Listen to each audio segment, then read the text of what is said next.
நாடாளுமன்றத்தில் நம்முடைய குரல் எங்கேயோ ஃபீபிள் வாய்ஸுமாங்க, முனகுகள் மாதிரி அங்கே போயிடும். அரசியல் அதிகாரம் என்பது வடக்கே உள்ளவர்களால் தீர்மானிக்கப்படும், அது முக்கியம். அதுபோல ஏற்கனவே இன்றைக்கு இவ்வளவு பேர் இருக்கும் பொழுதே நமக்கு ₹1 நம்ம கட்டணும்னு சொன்னா 29 பைசா தான் கிடைக்கும். ஆனா இப்படிப்பட்ட நிலைமையில வடக்க அதிகாரங்கள் குவியும், நாம் ஒன்றுமில்லாதவர்கள் ஆகிவிடுவோம். பிஎம் கேர் ஃபண்ட் பற்றி இந்தியாவினுடைய அரசாங்கத்தினுடைய இணையதளத்துல போர்ட்டல்ல தான் அது வந்து கொண்டிருக்கிறது. அப்புறம் இப்படிலாம் நடக்கும்போது பின் ஏன் நீ கணக்கு கொடுக்க மறுக்கலாம்? அப்போ நீ இதெல்லாம் பயன்படுத்துறது, ஒரு பிரைவேட் பார்ட்டி இதை பயன்படுத்துறான்னா அது அயோக்கியத்தனம் தானே.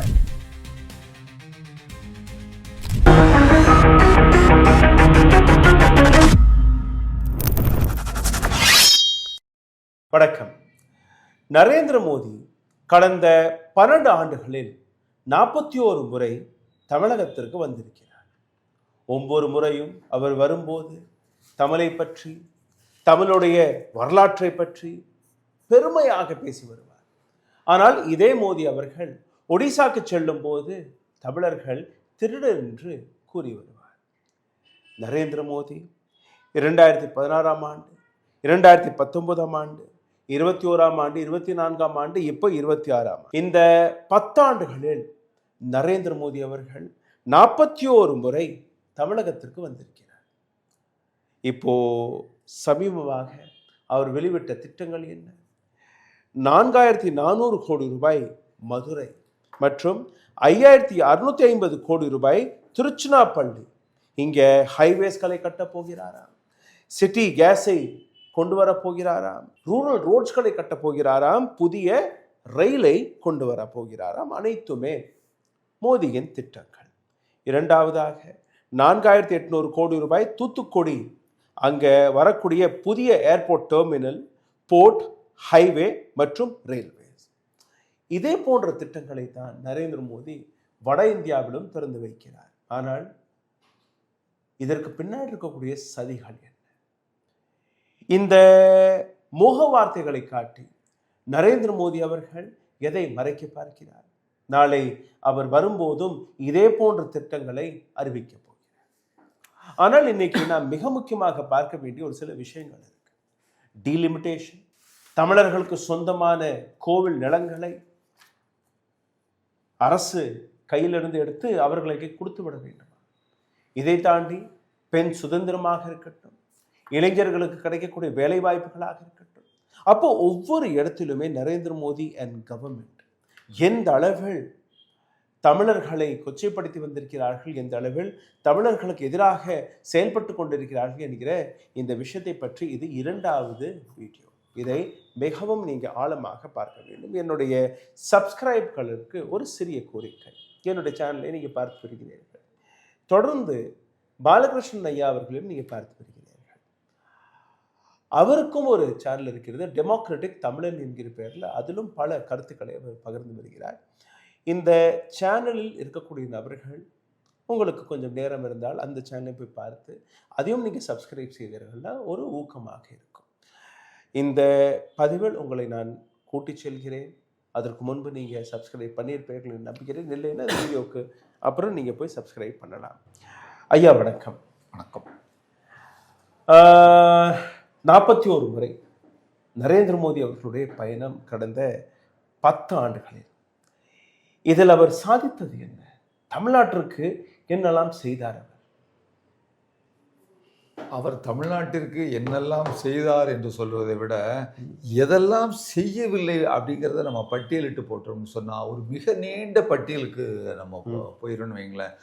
சாதாரணமாக கடந்த தேர்தலில் நம்ம இன்றைக்கு துணை முதலமைச்சராக இருக்கக்கூடிய உதயநிதி அவர்கள் போன தேர்தலில் ஒரு செங்கலை தூக்கிட்டு போனார் எல்லா இடங்கள்லையும். உங்களுக்கு தெரியும், எய்ம்ஸுக்கு 2022-23 வாக்குலேயே எய்ம்ஸுக்கு நான் ஒரு அடிக்கல் நாட்டினேன்னு சொல்லிட்டு அதே நேரத்தில் ஹிமாச்சல் பிரதேசத்துலேயும் அவர் வந்து அங்கே வந்து அடிக்கல் நாட்டினார். அங்கெல்லாம் கெட்டி முடிச்சாச்சு.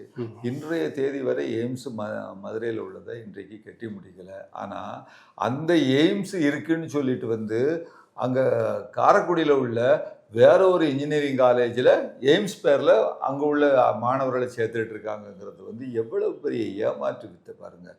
இது வேற எந்த மாநிலத்துக்காவது அவங்க செய்கிறாங்களா? இல்லை, தமிழ்நாட்டிற்கு மட்டும்தான் இந்த செய்யக்கூடிய விஷயங்களை நம்ம பார்க்குறோம். அதுபோல் மிகப்பெரிய ஒரு துரோகத்தை தமிழ்நாட்டிற்கு மட்டுமல்ல, நீங்கள் சொல்லும்போது டீலிமிட்டேஷன் சொன்னீங்க, அது நம்ம ரொம்ப பேசி ஆகணும். மக்கள் மத்தியில் அது பெரிய அளவுக்கு போகலை. மக்கள் மத்தியில் அந்த பணம் மத்திய அரசு கொடுக்கல அப்படிங்கிற விஷயம்தான் போயிருக்க ஒழிய, இதை விட மிக மிக ஆபத்தானது டீலிமிட்டேஷன், தொகுதி மறுவரை செய்வது என்பது. அப்படின்னா என்ன அப்படின்னா, நம்முடைய நாட்டில் வந்து கான்ஸ்டியூஷன், அரசியலமைப்பு என்ன சொல்லுதுன்னு கேட்டிங்கன்னா, மக்கள் தொகை எவ்வளவு இருக்கோ அந்த மக்கள் தொகைக்கு ஏற்ப நாடாளுமன்ற உறுப்பினர்கள் தேர்ந்தெடுக்கப்பட வேண்டும் அப்படிங்கிறது தான் வந்து எல்லா பக்கத்துலேயும் கிட்டத்தட்ட இந்தியா முழுக்க சமமாக இருக்க வேண்டும் என்கின்ற அடிப்படையில் 534, அதில் சற்றேறக்குறைய கொஞ்சம் கூட குறைய இருக்கலாம் அப்படிங்கிறது. அப்போது இப்படி செய்து கொண்டிருக்கக்கூடிய அந்த நேரத்தில் 1976 முதல் டீலிமிட்டேஷனை நிறுத்தி வச்சுட்டாங்க. அதை ஏன் நிறுத்தி வச்சுருக்காங்கிறது தான் முக்கியமான செய்தி. அது என்ன விஷயம்னு கேட்டிங்கன்னா, அந்த 1976க்கு முன்னால் அது வரைக்கும் வட இந்தியாவிலையும் சரி இந்தியாவிலையும் சரி வளர்ச்சி, குடும்ப கட்டுப்பாடு இப்படிங்கிற விஷயம்லாம் மக்கள் தொகை பெரிதாக வந்துகிட்டு இருக்கும் பொழுது ஒன்றிய அரசு இந்தியா முழுக்கும் அதை அமல்படுத்த வேண்டும், இந்தியா வளர வேண்டும், கல்வி வளர்ச்சியிலையும் சுகாதாரத்திலையும் நாம் வளர வேண்டும் என்று விரும்பி அடிப்படையாக இருக்கக்கூடிய குடும்ப கட்டுப்பாடை செய்ய வேண்டும் என்று சொன்னது. அப்போ நார்த் இந்தியாவில், வட இந்தியாவில் அவர்கள் செய்யவில்லை. மாறாக தென்னிந்தியாவில், கேரளாவில், கர்நாடகாவில், குறிப்பாக தமிழ்நாட்டில் நம்ம பக்காவாக இன்றைக்கு வட இந்தியா முழுக்க வந்து 5-6 குழந்தைகள் பெற்றுக்கொண்டிருக்கிற நேரத்தில் ஒரு குடும்பத்திற்கு ஒரு கணவன் மனைவிக்கு ஒரு குழந்தை, 2 குழந்தை, 2 குழந்தை கூட இல்லை, இப்போ ஒரு குழந்தைய கூட நிப்பாட்டி கொள்ளக்கூடிய நிலைமையில் நம்ம செஞ்சு நாம் அதை பக்காவாக அரசாங்கம் சொன்னதை, ஒன்றிய அரசாங்கம் சொன்னதை நாம் கேட்டு நம்ம வந்திருக்கிறோம். ஆனால் இதற்கு என்ன விலை நாம் கொடுத்தோம் தெரியுமா? நாம் நல்லது செஞ்சு போய் நமக்கு அது தலையில் மிகப்பெரிய அளவுக்கு இடியாக விழுந்திருக்கிறது. அதுதான் என்ன எப்படி அப்படின்னு சொன்னால், இப்போ இந்த ஒவ்வொரு 5 ஆண்டுகளுக்கும் சென்சஸ் எடுத்து அதுக்கு தகுந்தபடியாக இந்த எம்பிகள் எத்தனை எம்பிகள் இருக்குன்னு முடிவு பண்ணும் பொழுது 1971 அந்த சென்சஸுக்கு பின்னால் வந்து தென் தமிழ்நாட்டில் உள்ள, தமிழ்நாட்டில் உள்ள மற்ற மாநிலங்களில் உள்ள எல்லா முதலமைச்சர்களும் இனிமேல் இருக்கக்கூடிய சென்சஸ்லாம் இங்கே வந்து குறைஞ்சிட்டு, அதனால இதை நிறுத்தி வைங்கன்னு சொல்லி அன்றைய தினம் இருக்கக்கூடிய இந்திரா காந்தி அம்மையார் வந்து அந்த சென்சஸை நிறுத்தி வச்சுட்டு ஃப்ரீஸ் பண்ணிட்டாங்க. ஃப்ரீஸ் பண்ணிட்டு வந்து அப்புறம் 2001 வந்து ஒரு அரசியலமைப்பு திருத்தம் மூலமாக 2026 வரைக்கும் 71 உள்ள அந்த டீலிமிட்டேஷனை கொண்டு போகணும்னு முடிவு பண்ணியிருக்கிறாங்க. அப்போ புதுசாக சென்சஸ் கிடையாது, புதிதாக டீலிமிட்டேஷன் கிடையாது. இது கொஞ்சம் நீங்கள் ஆழமாக பார்க்க வேண்டிய விஷயம். அப்போ 2026 மீண்டும் டீலிமிட்டேஷன் இன்றைக்கு அவங்க ஏற்கனவே சொன்னது போல வந்தாச்சு, இப்போ செய்யணும் அப்படிங்கிற ஒரு நிலைமைக்கு வந்திருக்கும் பொழுது இன்றைக்கு மக்கள் தொகை வட இந்தியாவில், பீகாரில், உத்தரப்பிரதேசத்தில், ராஜஸ்தானில் குடும்ப கட்டுப்பாடு செய்யாமல் பெருமளவுக்கு பெருகி இருக்கிறது. தமிழ்நாட்டில், கேரளாவில், கர்நாடகாவில், தெலுங்கானா, ஆந்திராவில் மிக குறைந்திருக்கிறது. அப்போ இதற்கு இணையாக அப்போ நம்ம அந்த எம்பிகள் பார்க்கும் பொழுது மிகவும் இங்கே குறையுது. எந்த அளவுக்கு நம்ம குறையுதுன்னு பார்த்தோம்னு சொன்னால், தெற்க ரொம்ப மிகப்பெரிய இழப்பு. தமிழ்நாட்டில் வந்து இப்பொழுது 39 பேர் இருக்கிறாங்க. அது என்னவாகும்னு கேட்டிங்கன்னா, புதிய சென்சஸ் பிரகாரம் 30 அல்லது 32 வந்து 7 அல்லது 9 பேர் குறைவதற்கான வாய்ப்பு இருக்கிறது. அதே மாதிரி கேரளாவில் 20 பேர் இப்போ இருக்கிறாங்க. அப்போ 12, 14 அப்படிதான் வரும். இனிமேல் வரக்கூடியதுல 6, 8 குறைவதற்கான வாய்ப்பு இருக்கிறது. 6 அல்லது 8. கர்நாடகாவில் 28 பேர் இன்றைக்கு எம்பிகள் இருக்கிறாங்க. அது 24, 26 மாறக்கூடிய இருக்கு. 2 அல்லது 4 குறையக்கூடியது. அப்போ தெலுங்கானால சற்றேறக்குரிய அதே மாதிரி தான். அப்போ மொத்தத்துல என்னன்னு பார்த்தீங்கன்னா சவுத் இந்தியாவில் 129 எம்பிக்கள் இருக்கிறாங்க. அது இப்போ என்னவாகும்னா 105 இல்லாட்டா 110 மாறக்கூடிய ஒரு நிலைமை வந்திருக்கிறதுன்னு சொன்னா, இதை இன்னொரு இடத்துல நான் எடுத்து காட்டுறேன். போன முறை நரேந்திர மோடி அவர்கள் தமிழ்நாட்டுக்கு வரும்போது 39 தொகுதிகள், 39 எம்பிக்கள், இதில் எந்த விதமான மாற்றமும் வராது, 39 அப்படியே இருக்கும், இதற்கான பொறுப்பு நாங்கள் என்று கூறியிருந்தார். அதே போன்றுதான் அவர் மற்ற மாநிலங்கள், முக்கியமாக சதன் இந்தியாவில் இருக்கக்கூடிய மாநிலங்கள் அனைத்திற்குமே சொல்லியிருக்கிறார். என்னை பொறுத்தவரையில் அதை அவர் செய்வார். 39 கீழே வராது. ஆனால் வட இந்தியாவில் இப்போ உத்தரப்பிரதேசத்தில் கிட்டத்தட்ட 80 எம்பிக்கள் இருக்கிறார்கள்.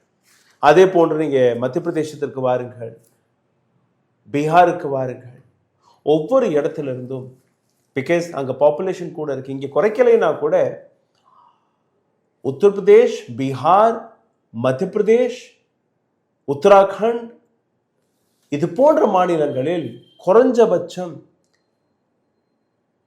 100-200 எம்பிக்களை கூட்ட போறார்கள். ஒட்டுமொத்த வட இந்தியாவை சேர்த்தீர்கள். உத்தரப்பிரதேசத்தில் மட்டுமே கிட்டத்தட்ட ஒரு 20 எம்பிக்களை சேர்க்க போறார்கள். அதே போன்று பீகாரில் அங்கேயும் மக்கள் தொகை அதிகம். உத்தரப்பிரதேசத்துல மன்னிக்கவும், உத்தரப்பிரதேசத்துல இன்றைக்கு 80 இருக்கு, 110 30 40 வரைக்கும் கூட போறாங்க. ரெப்ரசன்டேஷன் எந்த அளவில் கூடும். அப்போ நீங்க 40 இருக்கட்டும், 30 இருக்கட்டும், இல்லை ஒரு 2-3 கூட கொடுத்தால் கூட அவர்களுக்கு ஈடாக நாம் நிற்க மாட்டோம். தமிழ்நாடு, ஆந்திரா, கேரளா, தெலுங்கானா, கர்நாடகா இது போன்ற மாநிலங்கள் தன்னுடைய உரிமையை, தன்னுடைய குரலை இழந்து விடுவார்கள். சதன் இந்தியாவிற்கு அவசியமே படாது, தேவையே இல்லை. நீங்க ஓட்டு போட்டா என்ன, போடலைன்னா என்ன, எங்களுடைய ஆட்சியை நாங்கள் அமைச்சிருவோம். வட இந்தியாவில் இருக்கக்கூடிய ஓட்டர்ஸ்கள் இருந்தால் மட்டும் போதும். அப்போ கொண்டு வரக்கூடிய திட்டங்கள் யாருக்காக வரும்? சிந்தித்து பாருங்கள். இதுதான் டீலிமிட்டேஷனுக்கான ஒரு மிக பெரிய ஆபத்து. நாடாளுமன்றத்தில் நம்முடைய குரல் எங்கேயோ ஃபீபிள் வாய்ஸுமாங்க, முனகுகள் மாதிரி அங்கே போயிடும். அரசியல் அதிகாரம் என்பது வடக்கே உள்ளவர்களால் தீர்மானிக்கப்படும், அது முக்கியம். அதுபோல ஏற்கனவே இன்றைக்கு இவ்வளவு பேர் இருக்கும் பொழுதே நமக்கு ₹1 நம்ம கட்டணும்னு சொன்னா 29 பைசா தான் கிடைக்கும். ஆனா இப்படிப்பட்ட நிலைமையில வடக்க அதிகாரங்கள் குவியும், நாம் ஒன்றுமில்லாதவர்களாக ஆகிவிடுவோம். நாம் மட்டுமல்ல, அவங்க ஒன்று சொல்லலாம், சிலர் சொல்வாங்க, அந்த அவர்களுக்கு ஆதரவாக உள்ள பாஜக காரர்களோ அல்லது மற்றவர்களோ சொல்லக்கூடும், என்ன 39 குறையாதியா, பாண்டிச்சேரியும் சேர்த்து 40 குறையாது. சரி, 40 குறையாது எங்களுக்கு. ஆனால் யூபியில் உள்ள 80 அப்படி இருக்குமான்னு கேட்டால் சொல்ல மாட்டாங்க, அது 120 ஆகும். அதே மாதிரி பீகாரில் உள்ளது 40-70 ஆகும்.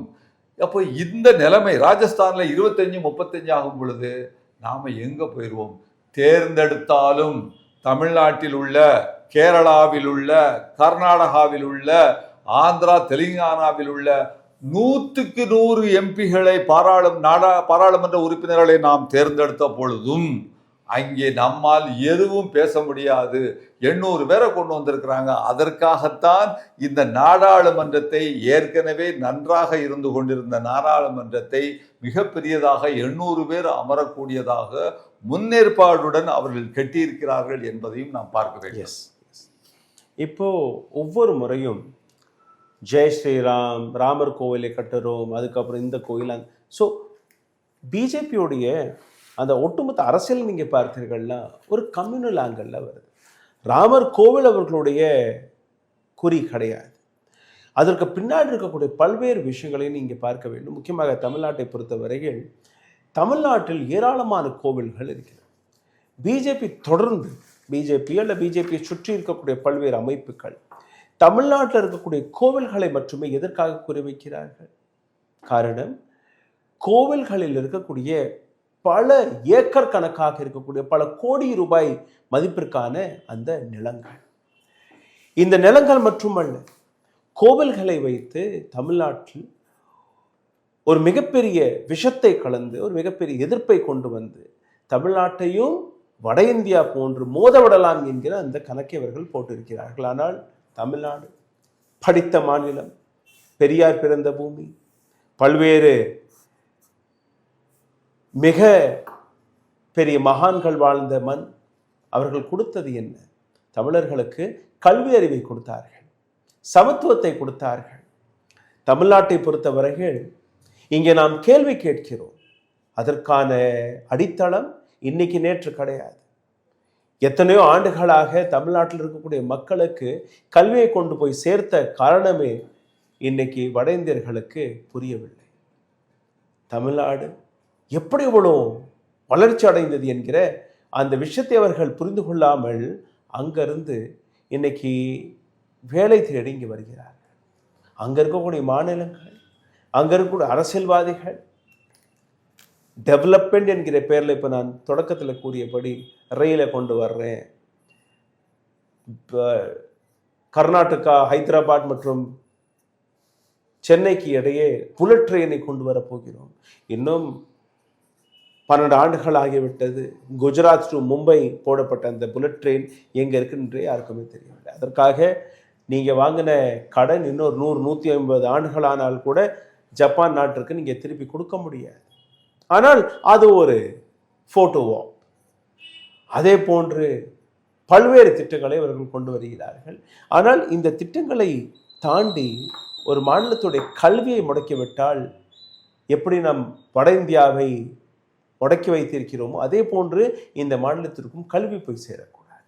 அதனால் அவர்களுக்கு போகக்கூடிய நிதியை தடுத்து நிறுத்துங்கள். ஆனால் தமிழ்நாடு போன்ற மாநிலம் ஒரு கல்வி அறிவில் மிகச்சிறந்த மாநிலமாக இருக்க காரணத்தால் யாருமே அதை எதிர்க்கவும் இல்லை, அதை பற்றி கவலையும் படவில்லை. தமிழ்நாட்டு அரசாங்கமே அதை இதே இன்னைக்கு டிஎம்கே இருக்கு, நாளைக்கு வேறொரு அரசாங்கம் தமிழ் திராவிட மண்ணில் இருக்கக்கூடிய அரசாங்கம் எது வந்தாலுமே கல்வியை விட்டு கொடுக்க மாட்டார்கள், இது உறுதி. ஆனால் வட இந்தியாவில் இருக்கக்கூடிய குழந்தைகள், அங்கே இருக்கக்கூடிய மக்களோட நிலை நீங்கள் சிந்தித்து பாருங்கள். அப்போ தமிழ்நாட்டு மக்கள் எந்த அளவில் வேலைவாய்ப்பை உருவாக்கி வைத்திருக்கிறார்கள், வட இந்தியாவிலிருந்து வரக்கூடிய கோடிக்கணக்கான மக்களுக்கு இங்கே வேலைவாய்ப்பு எப்படி உருவானது என்கிற அந்த விஷயத்தை நாம் உணர வேண்டும். இதை பற்றி டிபேட்டிற்கு வருவார்களா? இதை பற்றி பேசுவார்களா? தமிழ்நாட்டுடைய இண்டஸ்ட்ரீஸ்களை பற்றி பேசுவார்களா? 38,000 இண்டஸ்ட்ரீஸ் தமிழ்நாட்டில் இருக்கு. இரண்டாவதாக குஜராத்தில் இருப்பதாக கூறுகிறார்கள். ஆனால் குஜராத்தில் எவ்வளோ? வெறும் 16,000-18,000 கம்பெனிஸ்கள் தான், பாதி. அதுக்கப்புறம் மகாராஷ்டிராவில் இருப்பதாக கூறுகிறார்கள். எவ்வளோ? போய் கணக்கு போட்டு பாருங்கள், கூகுள் அடிச்சு போய் பாருங்கள். That is what the development. And it is not because of DMK. It is not because of ADMK. It is because of the education. Education what we got. சமத்துவம். ஐயா, கல்வியை பற்றி இந்த அளவில் பிஜேபி தமிழருக்கு எதிராக செயல்பட்டு கொண்டிருந்ததோ, சமீபமாக 2,200 கோடி ரூபாய் அவர்கள் முடக்கி வைப்பதாக இருக்கட்டும், அல்ல பல்வேறு விஷயங்கள், இதை நீங்கள் எப்படி பார்க்கிறீர்கள்? இதை பற்றி எதற்காக எந்த மேடையிலிருந்தும் நரேந்திர மோடி அவர்கள் பேசுவார்கள்? அதுக்கு முன்னால் நீங்கள் ஒரு பட்டியல், நிறைய ஒரு பெரிய பட்டியல் போட்டீங்க இந்த கல்விக்கு வருவோம். நம்ம அதில் முதல்ல கோயில் ஆரம்பிச்சிங்க, அது சென்சிட்டிவான விஷயம். Yes yes. அதாவது எப்படின்னா,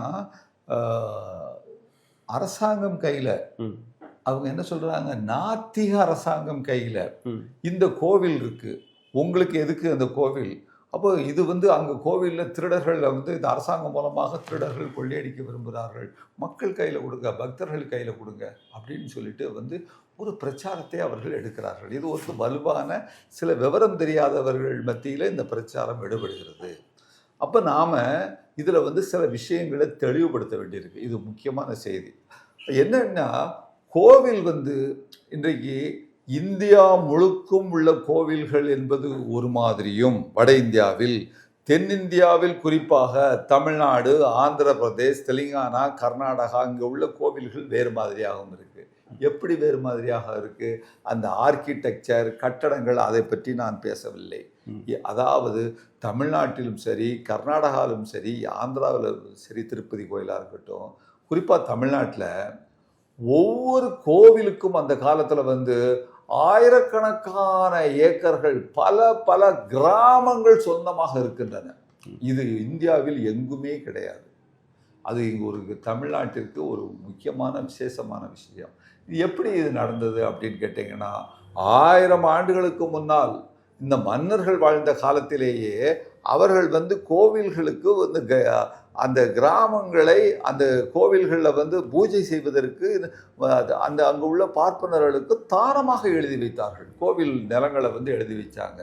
அப்போ அந்த கோவிலுக்கு அதில் வர்ற வருமானத்தை வைத்துக்கொண்டு கோவிலுக்கு பூஜை செய்வது, கோவிலுக்கு விழாக்கள் நடத்துவது அப்படிங்கும்போது இன்றைக்கு பார்த்தீங்கன்னா அந்த அளவில் இன்றைக்கு மிக ஆயிரக்கணக்கான, நீங்கள் சொன்னீங்களப்ப ஆயிரக்கணக்கான கோடியில் பல்லாயிரம் லட்சக்கணக்கான கோடி அளவிற்கு இன்றைக்கு கோவிலுக்கு சொத்துக்கள் இருக்கிறது என்பது இன்றைக்கு ஒரு முக்கியமான செய்தியை நம்ம பார்த்தோம். இங்கே தமிழ்நாட்டில் உள்ள அந்த கோவில்கள் இருக்க, கோவில்களுடைய நிலங்கள் வந்து முன்னால் கோவில்களும் கோவில்களுடைய நிலங்களும் ஆரம்ப காலத்தில் எப்படி இருந்ததோ அப்படிதான் இப்படி இருக்கிறது. அதனுடைய அர்த்தம், ஆரம்ப காலத்தில் அரசாங்கத்திடம் இருந்தது. அரசாங்கம்னா யாரு? மன்னர்கள். மன்னர்கள் கையில் ஆட்சி இருக்கும் பொழுது, அவர்கள் அரசாங்கமாக இருக்கும் பொழுது அவர்களிடம் கோயில் இருந்தது. இப்பொழுது ஜனநாயக ரீதியான அரசாங்கமாக இன்று இருக்கும் பொழுது இன்றும் அரசாங்கம் கையில் தான் இருக்கிறது. எந்த விதமான வித்தியாசமும் இல்லாமல் அன்றும் அரசாங்கம் கையில், இன்றும் அரசாங்கம் கையில் இருக்கிறது. ஏனென்றால் இது லட்சக்கணக்கான கோடிக்கணக்கான சொத்துக்களை உடையது. இப்போ இவங்க என்ன சொல்றாங்க, தனியார் மக்கள் பக்தர்கள் கையில் கொடுக்கணும்னு. பக்தர்கள்லாம் யார்? எந்த பக்தர்கள்? அப்போ நீங்கள் சொல்லக்கூடிய சில மனிதர்கள் கையில், அந்த ஒரு எலைட் குரூப்னு நீங்கள் பார்க்கக்கூடிய மனிதர்கள் கையில் இந்த கோயில்களை கொடுக்க வேண்டும் என்று விரும்புகிறீர்கள். அதற்கு இல்லை, அதற்கு இந்த தமிழ்நாட்டு மக்கள் ஒத்துக்கொள்ள மாட்டார்கள். தமிழ்நாட்டு மக்கள் இன்றைக்கு ஒரு முக்கியமான செய்தி என்னன்னா, பெரியார் மண்ணுன்னு சொல்கிறாங்க. ஆனால் அதே நேரத்தில் இன்னொரு அதில் உள்ள ஒரு அடுத்த செய்தி மறுபுறம், இந்தியாவிலேயே தமிழ்நாட்டில் தான் கோவில்கள் அதிகம் உள்ளன. ஒரு பக்கம் கோயிலுக்கு போயிட்டு மறுபக்கம் பெரியாருக்கு வந்து அவன் வந்து மரியாதை செலுத்தக்கூடிய ஒரு பண்பு இங்கு இருக்கிறது. எனவே தான் இங்கே உள்ள நம்ம மக்கள் என்ன சொல்கிறாங்க, கோயிலுக்கு நாங்கள் போவோம், ஆனால் இங்கே தமிழக அரசாங்கம், அது அதிமுகவாக இருக்கட்டும், திமுகவாக இருக்கட்டும், யாராக இருக்கட்டும், ஆனால் அரசாங்கம் கையில், அரசாங்கத்தினுடைய அந்த துறையில், அறங்காவல் துறையில் கையிடம் தான் இருக்க வேண்டும் என்பதில் தெளிவாக இருக்கிறது. இதை கொள்ளையடிக்க வேண்டும். ஏன்னா இன்றைக்கு பார்த்தீங்கன்னா செய்திகள் வந்துட்டு இருக்கு, தமிழ்நாட்டில் உள்ள பல்வேறு நிலங்களை பல ஆண்டுகளாக இன்றைக்கு பல்வேறு சில தனிநபர்கள் ஆட்டையை போட்டுட்டு அதை வந்து அனுபவிச்சுட்டு வந்துட்டு இருக்கிறாங்க.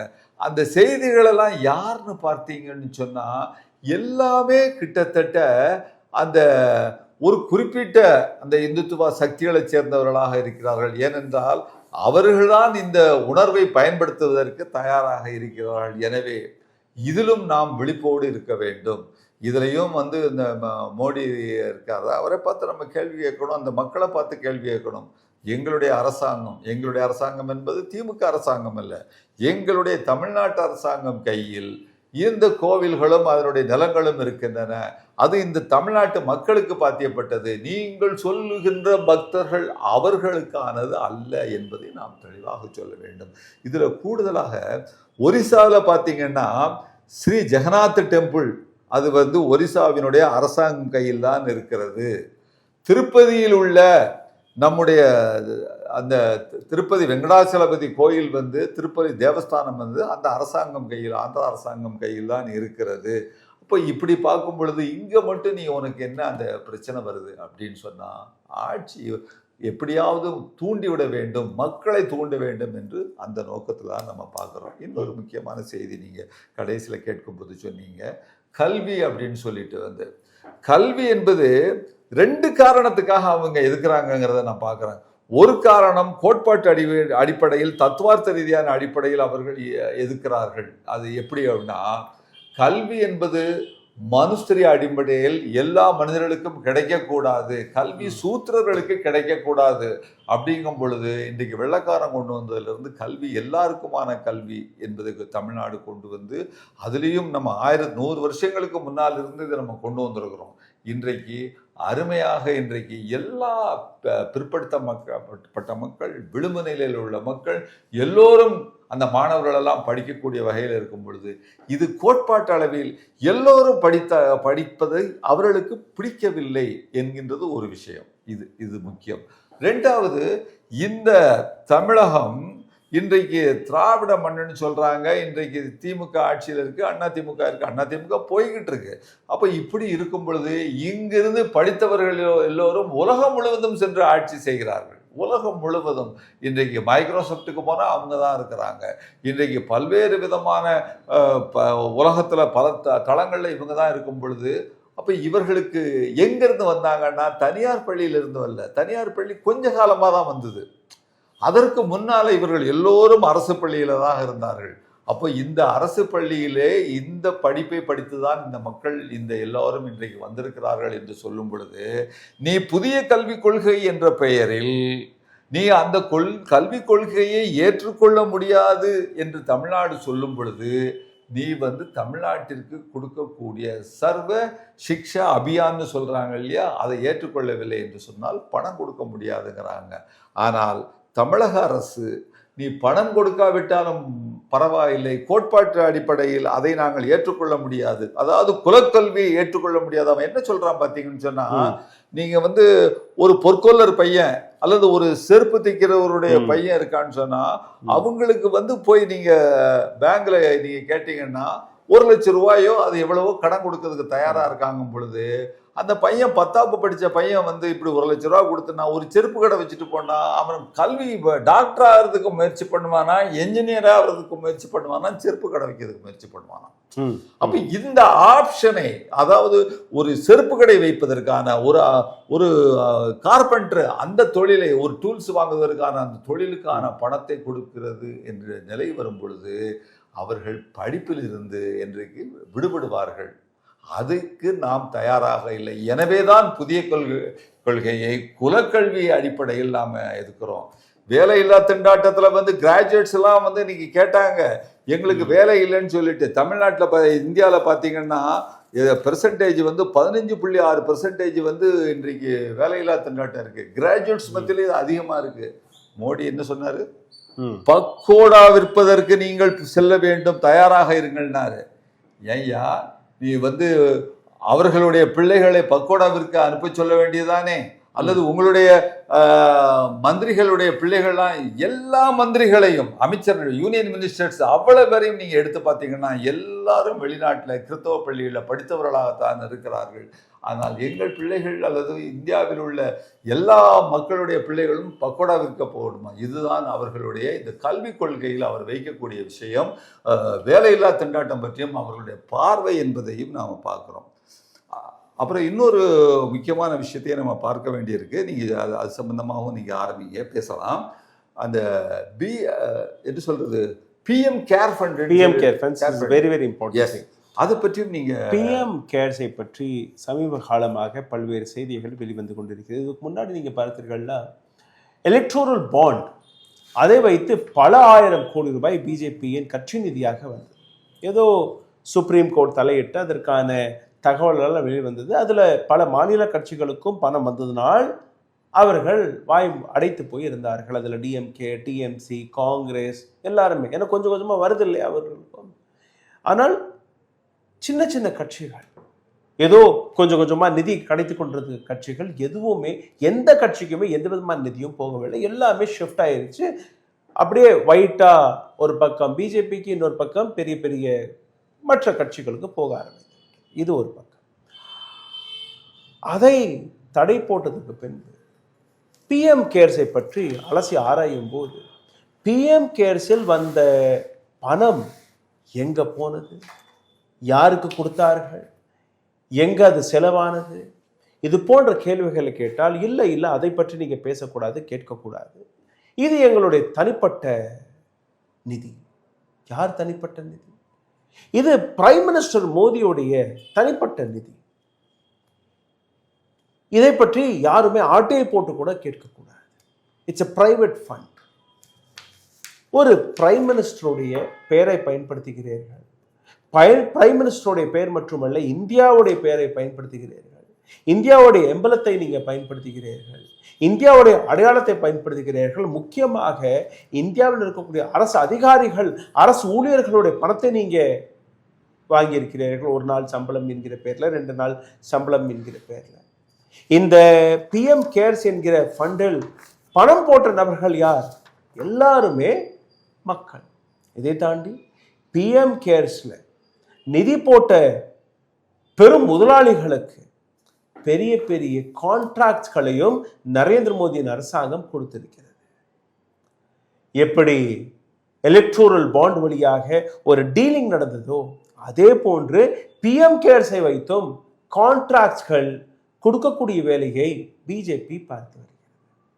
அப்போ இந்த நிதியை பற்றி, அந்த நிதியில் இருக்கக்கூடிய பணத்தை பற்றி யாருமே கேள்வி கேட்கக்கூடாது.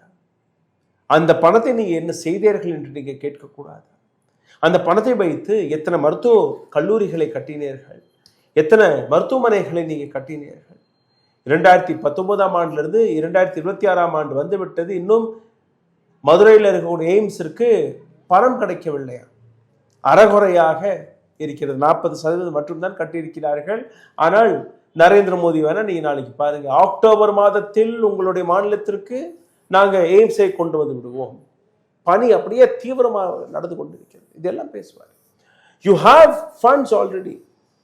அந்த பணத்தை என்ன செய்கிறீர்கள்? ஐயா, பிஎம் கேர்ஸை பற்றின உங்களிடம் இருக்கக்கூடிய செய்தி. இல்லை இது ஒரு முக்கியமான செய்தி. நீங்கள் பாருங்கள், பிஎம் கேர்ஸ் ஃபண்டு இந்த கொரோனா காலத்தில் வந்து அவங்க இதை வந்து ஏற்படுத்தினாங்க. ஒரு கேள்வி கேட்டாங்க, எதிர்கட்சிக்காரங்களும் சரி, நாட்டில் உள்ள பேட்ரியாட்டிக் ஜனநாயக சக்திகளும் ஒரு கேள்வி கேட்டாங்க. என்ன கேள்வினா, பிஎம் ஃபண்டுன்னு ஏற்கனவே ஒரு ஃபண்ட் இருக்கு, பிரதம மந்திரி நிவாரண நிதின்னு நம்ம அனுப்பிட்டு இருப்போம். அப்படி இருக்கும் பொழுது தனியாக பிஎம் கேர் ஃபண்டு அப்படின்னு ஏன் அனுப்புறீங்கன்னா, இல்லை கொரோனா காலத்தில் நாங்கள் அதிகமாக பணம் சேர்க்கணும் அப்படின்னு சொல்லிட்டு வந்து, அதாவது நம்ம சேகரிக்கணும், ஃபண்டு வரணும் அப்படின்னு சொல்லிட்டு சொன்னாங்க. சரின்னு சொல்லிட்டு இந்திய நாட்டில் உள்ள மக்கள் எல்லாம் அதை நம்பினார்கள். அதுதான் முக்கியம், நம்பினார்கள். அந்த நம்பிக்கையின் அடிப்படையில் யார் சொல்றா? பிரதம மந்திரி சொல்றாருங்க. அந்த பொசிஷன்ல இருந்துட்டு சொல்றாரு. மோடி அல்லங்க, பிரதம மந்திரி சொல்றாரு, நிதியமைச்சர் சொல்றாங்க. அப்போ அதுல யாரெல்லாம் ட்ரஸ்டாக இருக்காங்கன்னு கேட்டீங்கன்னா, நரேந்திர மோடி பிரதம மந்திரி அவர்கள், அதே போல பாதுகாப்பு மந்திரி ராஜ்நாத் சிங் அவர்கள், அதே போல வந்து அமித்ஷா உள்துறை மந்திரி அவர்கள், ஃபைனான்ஸ் மினிஸ்டர் நிர்மலா சீதாராமன் அவர்கள், இவங்க 4 பேரும் அந்த ட்ரஸ்ட்ல இருக்கிறாங்க. அது மட்டுமல்லாமல், அதாவது நாமினேட்டட், அதாவது ட்ரஸ்டின்னு சொல்றாங்க. அதுல 2 பேர், கரியமுண்டான்னு சொல்லிட்டு முன்னாள் லோக்சபா சபாநாயகர்னு ஒருத்தர் இருக்கிறாரு. அதுபோல வந்து நீதிபதி கேடி தாமஸ் ஒருத்தர் ரிட்டையர்டாக இருக்கிறாரு. இன்னொருத்தர் ரத்தன் டாட்டா, அவர் இறந்து போயிட்டார். இப்போ இவர்களை வச்சு இந்த ஃபண்டுன்னு ஆரம்பித்தாங்க. அப்போ நீங்கள் பார்த்தீங்கன்னா, இந்த மத்திய அரசு ஊழியர்கள் அல்லது அவர்களுடைய நிதி, அதே போல் மாநில அரசு எல்லா இடத்துல இருந்தும் அவங்களுக்கு ஒரு தாக்கீது அனுப்புகிறாங்க. நீங்கள் கோவிட் காலத்தில் உதவி செய்யறதுக்கு எல்லா பணங்களையும் இந்த பிஎம் கேர் ஃபண்டுக்கு நீங்கள் அனுப்புங்க அப்படின்னு சொல்லிட்டு ஆயிரக்கணக்கான கோடிகள் அன்றைக்கு வந்து பிஎம் கேர் ஃபண்டு கொடுத்த நோக்கம் அற்புதமான நோக்கம், உன்னதமான நோக்கம். மக்களுக்கு நம்முடைய பிரதம மந்திரி நிதியின் மூலமாக அந்த மக்களுக்கு போய் சேர வேண்டும் என்பதற்காக எல்லோரும் கொடுத்தார்கள். அப்புறம் சரி, அதில் என்ன நடந்ததுன்னு கேட்டிங்கன்னு சொன்னால், ஒரு முக்கியமான செய்தி பார்த்துடுங்க. அதாவது ஒரு கோவிட் பீரியடில் வென்டிலேட்டர் வாங்கியிருக்கிறாங்க. அதாவது வென்டிலேட்டர் வந்து ஒரு கம்பெனிக்கு வந்து அந்த வென்டிலேட்டரு அனுபவமே இல்லாத ஒரு கம்பெனி, அதுக்கு வந்து வென்டிலேட்டர் செய்யறதற்கான ஜோதி இன்ஜினியரிங் கம்பெனின்னு கொடுத்துருக்குறாங்க. அதுக்கு ஒரு 10,000 வென்டிலேட்டர்களுக்கு அவங்க ஆர்டர் கொடுத்துருக்குறாங்க, 373 கோடி ரூபாய்க்கு. இது பற்றி இந்த வென்டிலேட்டர் வந்ததுக்கு பின்னால் ஹாஸ்பிட்டலில் பார்த்தீங்கன்னு சொன்னால், அதை மாட்டினதுக்கப்புறம் அந்த நோயாளிகளுக்கு அவங்க ஹைப்போக்சியான்னு சொல்லக்கூடிய ஆக்சிஜன் குறைபாடான விஷயங்கள் சரியாக ஃபங்க்ஷன் ஆகலை என்ற செய்தி வருது. அப்போது இதில் ஏதாவது நீங்கள் இதை பற்றி ரொம்ப ஆழமான ஒரு ஸ்டோரி நான் பண்ணியிருக்கேன். ஜோதி இன்ஜினியரிங் என்கிற ஒரு அமைப்பு இப்போ சமீபத்தில் விமான விபத்தில் இறந்த முன்னாள் குஜராத்தின் சீஃப் மினிஸ்டர் அவருடைய மிகவும் நெருக்கமான ஒரு நண்பருடைய கம்பெனி தான் இது. இந்த கம்பெனிக்கு ஆர்டர் கொடுக்கப்பட்டது. ஒரு வென்டிலேட்டருடைய விலை 8 லட்சம் ரூபாய் என்று கூறினார்கள். அந்த நேரத்தில் நீங்கள் பார்த்தீர்கள்னா பல லட்சம் ரூபாய்க்கும் வென்டிலேட்டர் கிடைக்கவில்லை. புதிதாக நீங்கள் பார்த்தீர்கள்னா ஒரு 30-40 லட்சம் ரூபாய்க்கு ஒரு வென்டிலேட்டர் மெஷின் வரும், இவர் 8 லட்சம் ரூபாய்க்கு கொடுக்குறாரு. இன்னும் ஒரு மாடல் அதில் இருந்தது, 1 லட்சம் ரூபாய்க்கு நான் வென்டிலேட்டரை தயாரித்தேன் என்று கூறி அதற்கான ஆர்டர் பல நாடுகள் அதற்கான ஆர்டரை கொடுத்து விட்டார்கள். ஐயா சொன்னபடி மாட்டின உடனே பல நபர்களுடைய உயிர் போனது.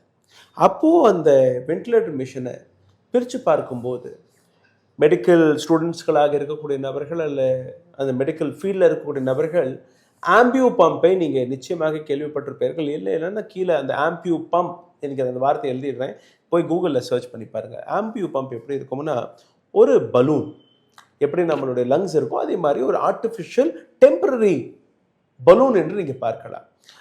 அதை பம்ப் பண்ணும்போது உள்ள ஆக்சிஜன் போகும், இப்படி வெளியில் வரும். முக்கியமாக இந்த சர்ஜரி நடந்து ஒரு வார்டில் இருந்து இன்னொரு வார்டுக்கு ஷிஃப்ட் செய்யும் போது அந்த ஆம்பியூ பம்பை பயன்படுத்துவார்கள். ஸோ இந்த ஜோதி இண்டஸ்ட்ரி என்ன செய்யுதுன்னா, அந்த ஆம்பியூ பம்பை ஒரு பொட்டியில் தயாரித்து அந்த ஆம்பியூ பம்பிற்கான ஒரு மோட்டரை தயாரித்திருக்கிறார்கள். அந்த மோட்டர் அப்படியே எப்படி மனிதர் அமுக்காகல அப்படியே அமுக்கி வெளியில் வரும். ஸோ ஆக்சிஜன் உள்ள போகுது. பட் வென்டிலேட்டர் கொல்லப்பட்டியில் உள்ள துருத்தி மாதிரி ஆமாம் அப்படியே பம்ப் பண்ணும், அப்படியே உள்ள காற்று வரும். பட் வென்டிலேட்டர் என்பது வெறும் காற்று உள்ள போடுற மிஷின் கிடையாது. அதில் பல சென்சர்ஸ் இருக்கும்.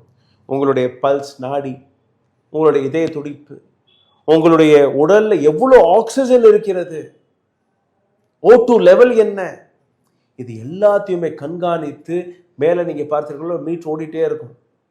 அதெல்லாம் கரெக்டாக எடுத்து காட்டக்கூடிய மிஷின் தான் அந்த கருவி. இவங்க ஒரு பலூனை தயாரித்து அந்த பலூனில் ஒரு மோட்டர் ஃபிட் பண்ணி மேலே அழகாக ஒரு டப்பாவை தயாரித்து அதை அப்படியே விற்க ஆரம்பிச்சிட்டாங்க. தென் இந்த விஷயம் வெளிவந்ததுக்கப்புறம் பல நாடுகள் அவர்கள் கொடுத்த கான்ட்ராக்டை கேன்சல் செய்து மட்டுமல்லாமல் இந்தியாவை பார்த்து கேள்விகளை that is what happened. And I'll add on to one more point. 1,000 crore rupees Narendra Modi had announced for research and development for vaccination. Narendra Modi தான் உலகத்திற்கே வேக்சினேஷன் கொடுத்ததாக ஒரு கட்டுக்கதை எடுத்து காட்டினார்கள் இல்லையா? 2 வேக்சின் இந்தியாவில் கிடைத்தது. ஒன்று நம்ம பூனாவாலா தயாரித்த ஒரு வேக்சின், இன்னொன்று ஹைதராபாத்தில் தயாரித்த வேக்சின். ரெண்டுமே இந்தியாவில் அதற்கான R&Dயும் கிடையாது, இந்தியாவில் அது தயாரிக்கப்பட்டதும் கிடையாது. இங்கிருந்து ஒரு ஃபார்முலா இந்தியாவிற்கு கான்ட்ராக்ட் கிடச்சிச்சு, நீங்கள் பண்ணி கொடுங்க. ஆமாம், அதை வச்சு மோடியோடைய ஃபோட்டோ ஆப் எல்லாம் நீங்கள் பார்த்துருப்பீர்கள். ஏதோ இவர் தான் பல கோடி ரூபாய் கொடுத்து தயாரித்து உலகத்தை காப்பாற்றியபடி. This is what he had done. சரி, இப்படி இதை போன்ற விஷயங்கள் வந்த உடனே எதிர்கட்சிக்காரங்கள் மற்ற எல்லாரும் ஆர்டிஐக்காரங்கள்லாம் என்ன போட்டாங்கன்னு சொன்னால், ஆர்டிஐயில் என்ன நடந்திருக்கப்பா, நீங்கள் இந்த பிஎம் கேர்ஸ் ஃபண்டு எவ்வளோ ரூபா வந்திருக்கு, வேற ஒன்றும் தப்பாக கேட்கல, எவ்வளோ ரூபா வந்திருக்கு, எவ்வளோ ரூபா செலவு பண்ணியிருக்க அப்படின்னு கேட்டால் என்ன சொல்லிட்டாங்க, இது பிரைவேட்டு ட்ரஸ்ட் கூடியது, மக்கள் கேட்க முடியாதுன்ட்டாங்க. அப்போ தான் பகீர்னு வருது, எவ்வளவு பெரிய நம்பிக்கை துரோகம் இது! பிரதம மந்திரியினுடைய ஒரு பிஎம் கேர் ஃபண்டு இல்லையா, இது நம்முடைய ஃபண்டு இல்லையா, நம்முடைய மக்களுக்காக உள்ளது இல்லையா அப்படின்னு தானே எல்லாரும் கோடிக்கணக்கில் நம்ம கொடுத்தோம் என்பது. தனிப்பட்ட ட்ரஸ்ட்டுக்கு நாங்கள் ஏன் கொடுக்கோங்கிற ஒரு கேள்வி வருது இல்லை. இதை பற்றி பாராளுமன்றத்தில் கேட்டால் பாராளுமன்றத்துக்கு பிரைம் மினிஸ்டர் ஆஃபீஸ்ல இருந்து அந்த தாக்குதல் வருது, இது பற்றி விவாதிக்க கூடாது உத்தரவு வருது நாடாளுமன்றத்தில் பிஎம் கேர் ஃபண்டு பற்றி. அப்போ எந்த அளவிற்கு ஜனநாயகத்தை, கான்ஸ்டியூஷனை குழி தோண்டி புதைக்கிறார்கள் பாருங்க. இந்த பிரதமர் தலைமையில் அமைச்ச இந்த ஃபண்டு, அதுபோல ஐயா சொன்னது போல அரசு சின்னம், நம்முடைய இந்தியாவினுடைய அரசு சின்னம் அதில் இருக்கிறது, இலச்சினை இருக்கிறது. அது மட்டுமல்ல, இந்த பிஎம் கேர் ஃபண்டு பற்றி இந்தியாவினுடைய அரசாங்கத்தினுடைய இணையதளத்தில் போர்ட்டலில் தான் அது வந்து கொண்டு இருக்கிறது. அப்புறம் இப்படிலாம் நடக்கும்போது பின் ஏன் நீ கணக்கு கொடுக்க மறுக்கல? அப்போ நீ இதெல்லாம் பயன்படுத்துறது, ஒரு பிரைவேட் பார்ட்டி இதை பயன்படுத்துறான்னா அது அயோக்கியத்தனம் தானே, கயவாளித்தனம் தானே. அப்போ அது மட்டும் இல்லை, இதை விட ஒரு முக்கியம் என்னன்னு கேட்டீங்கன்னா, ஆடிட், சிஏஜி இதை ஆடிட் பண்ண முடியாதுங்கிறாங்க. ஆடிட் பண்ணால் என்ன செலவு, யார் கொடுத்துருக்கிறா, யார் சாப்பிட்டா, யார் ஒதுக்குனாங்கன்னு வந்திருந்தானே அதை கொடுக்க முடியாது அப்படிங்கிறாங்க. அதே போல அதாவது சிஏஜி ஆடிட் பண்ணக்கூடாதுன்னு சொல்லிட்டாங்க. கார்பரேட்டுகள்லாம் தங்களுக்கு வரக்கூடிய லாபத்துல சிஎஸ்ஆர் ஃபண்டுன்னு சொல்லக்கூடியது மக்களுக்காக ஏதாவது சில விஷயங்களை செய்யணும், நல்லது செய்யணும்னு சொல்லிட்டு ஒரு குறிப்பிட்ட பெர்சன்டேஜ் ஒதுக்கணும்ட்டு, அப்படிப்பட்ட அந்த சிஎஸ்ஆர் ஃபண்டு வந்து இந்த பிஎம் கேர் ஃபண்டுக்கு அனுப்பணுமா. ஆனால் அதே நேரத்தில் மாநில அரசாங்கங்களுக்கு இதை அனுப்பக்கூடாதான். எவ்வளவு ஒரு பெரிய இங்கேயும் மீண்டும் ஒவ்வொரு ஸ்டெப்லேயும் ஒவ்வொரு அடியிலையும் இவர்கள் வந்து இந்த தங்களுடைய ஒரு கொடூர ஜனநாயக விரோத மக்கள் விரோத விஷயங்களை திணிக்கிறாங்கன்னு பாருங்க. இதை பற்றி உச்சநீதிமன்றத்தில் வழக்குகள் பல நாம் தொடுத்திருக்கிறோம். உச்சநீதிமன்றம் இப்படி திரும்பிக்கிட்டு இருக்கு. இதுதான் இன்றைக்குள்ள விஷயம். எனவே இதை பற்றியும் நாம் இன்று பேசியிருக்கிறோம். பல விஷயங்களை இன்னைக்கு நாம் அரசியிருக்கிறோம். ஒன்று கோவில் நிலங்களை பற்றி, டீலிமிட்டேஷனை பற்றி, பிஎம் கேர்ஸை பற்றி, அப்புறம் கல்வியை பற்றி, எஜுகேஷனை பற்றி. இதே போன்ற அடுத்தடுத்து வரக்கூடிய தகவல், அடுத்தடுத்து வரக்கூடிய பதிவுகளை கவனமாக நீங்கள் பார்க்க வேண்டும். காரணம், இது எங்களுக்காக கொண்டு வந்து சேர்க்கக்கூடிய விஷயங்கள் அல்ல எங்களுக்காக நாங்கள் சேகரிக்கக்கூடிய விஷயமும் அல்ல. இந்த நாட்டை பற்றி, நாட்டிற்காக, நாட்டில் நடக்கக்கூடிய தவறுகளை தட்டி கேட்கக்கூடிய பொறுப்பில் யாரெல்லாம் இருக்கிறார்களோ, அதற்காக மக்களிடம் எந்த விதமான விழிப்புணர்வு வர வேண்டும் என்கிற அந்த அக்கறை கொண்ட நபர்கள் யாரெல்லாம் இருக்கிறார்களோ, அந்த அனைத்து நபர்களுமே இந்த அமைப்பில் எங்களுடன் சேர வேண்டும், இந்த போராட்டத்தில் சேர வேண்டும். இது பிஜேபிக்கானது மட்டுமல்ல, இதே காங்கிரஸாக இருக்கட்டும், டிஎம்கேவாக இருக்கட்டும், எந்த கட்சியாக இருக்கட்டும், அந்த கட்சிகள் தவறு செய்யும் போது, மக்களுக்கு எதிராக திட்டங்களை கொண்டு வரும்போது தட்டி கேட்கக்கூடிய ஸ்தானத்தில் நாங்கள் இருக்கிறோம்.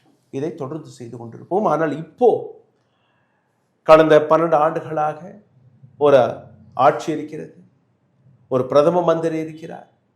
அவர் எந்த அளவில் பொய்களை அடுக்கடுக்காக ஒரு மாநிலத்திற்கு போகும்போது அந்த மாநிலத்திற்கு சாதகமாக பொய் பேசுவது, இன்னொரு மாநிலத்தை குறைத்து காட்டுவது, அங்கே போன போது அங்கே எலெக்ஷன் வந்தால் அங்கே இந்த மாநிலத்தை பற்றி தவறாக பேசுவது. அதைத்தான் இன்னைக்கு நாங்கள் எடுத்து காட்டியிருக்கிறோம். தொடர்ந்து இணைந்திருங்கள், இந்த வீடியோவை பகிருங்கள். உங்களுடைய கருத்துக்கள் மிக முக்கியமானது. உங்கள் மனதில் வரக்கூடிய கேள்விகளாக இருக்கட்டும், கருத்துக்களாக இருக்கட்டும், வெளிப்படையாக நீங்கள் கமெண்ட் பாக்ஸில் எழுதலாம். இதை தாண்டி எங்களை சப்போர்ட் செய்வதற்காக நீங்கள் செய்ய வேண்டிய சாதாரணமான விஷயம், லைக், ஷேர், சப்ஸ்கிரைப் பட்டனை நீங்கள் தட்ட மறக்கக்கூடாது. இன்னொரு பக்கம் பொருளாதார ரீதியாக எங்களை சப்போர்ட் செய்ய நினைத்தீர்கள்னா அருகில் இருக்கக்கூடிய QR கோடை பயன்படுத்தி உங்களால் முடிந்த உதவியை நீங்கள் தெரிவிக்கலாம். நன்றி, வணக்கம். ஊடகம் கார்ப்பரேட் அரசியல்வாதிகளின் கைப்பாவையாக, அடிமைகளாக இருந்தது போதும். இனி சாட்டை எடுத்து சுழற்றும் நேரம் வந்துவிட்டது. ஊடகம் பொதுமக்களாகிய உங்களுக்காக, உங்களாலேயே இயக்கப்பட வேண்டும். ஊடக சுதந்திரத்திற்காக உங்களின் பங்களிப்பை இன்றே அளித்திடுங்கள்.